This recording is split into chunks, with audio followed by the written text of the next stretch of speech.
Hello and welcome to Affinity. Here's a question. When is a curve not a curve?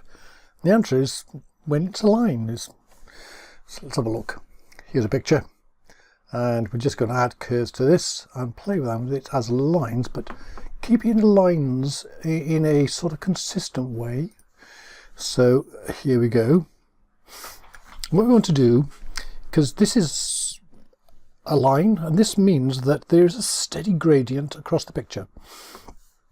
It looks kind of okay here. There's no, don't need to push the gradient, the contrast anywhere else, because the gradient of that line is the contrast, and if we make it steeper somewhere, we'll make it less steep elsewhere. So what happens if we start just sliding the line up and down?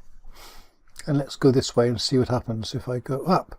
See, if I'm just raising the black up there, I'm saying what was black is now going to be not so black. And so that means I slide this one across here, and so what was white is now not so white. So what I'm doing is fading the picture.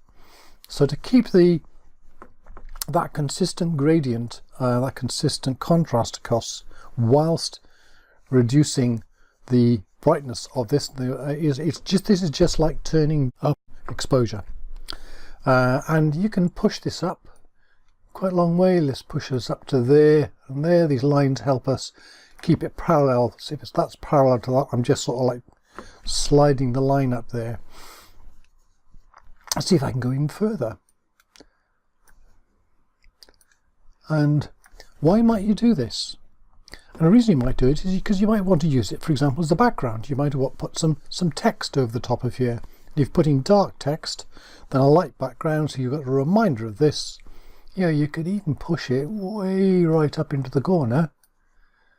There we go, it's still parallel, and you just got that hint there. So you can literally take it as far as you like. So let's reset that back to normal. Let's go the other way.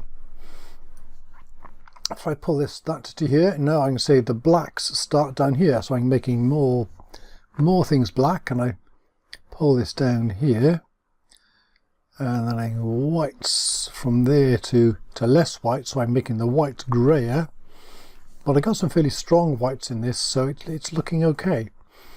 So this gives us more of a moody picture. Again, I was keeping that consistently across here, so I got from white to black.